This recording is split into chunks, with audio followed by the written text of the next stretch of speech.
The family Chantel's ultimate villain Pedro Jimeno may have pretended to love Chantel Everett, but it's clear now that he was using her to get his American dream life started.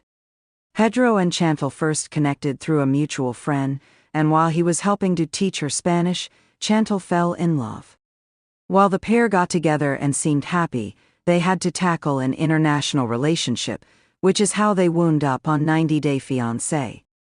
Pedro, originally from the Dominican Republic, knew that he needed to be in the U.S. in order for his relationship to work. While Pedro seemed to be in love with Chantel from early on, their relationship didn't come without issues. The couple struggled to make things work as they moved through their engagement and marriage, but once they were together legally, things seemed to be okay. Chantel was happy to have Pedro in the U.S. with her, and he was ready to get on his feet and create a new life.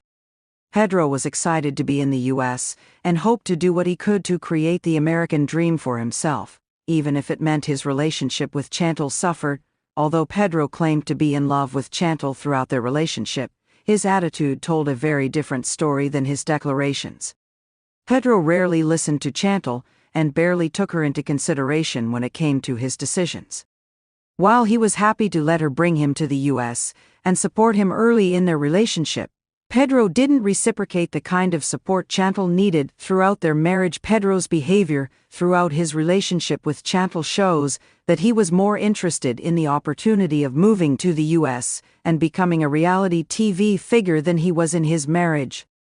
Chantel loved Pedro, but it was clear from the early days of their marriage that he was looking at the relationship as one of convenience, not one of affection.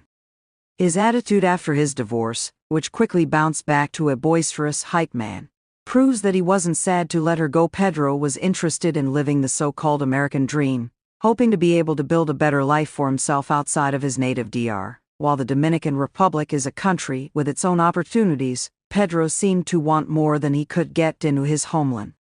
Moving to the U.S., Pedro quickly did his best to study for his real estate license, using his reality TV fame to make himself more palatable and interesting to clients. Although Pedro was hoping that his marriage to Chantel would be a stepping stone for his new lifestyle, his business post-divorce hasn't been what he expected. Still using his reality TV fame to his advantage, Pedro is trying to make a name for himself as a real estate agent using social media. Creating content that makes him seem loud, off-kilter, and overwhelming, Pedro has managed to alienate any of the remaining The Family Chantel viewers who still wanted to support him after his messy divorce. Without Chantel, Pedro is decidedly failing.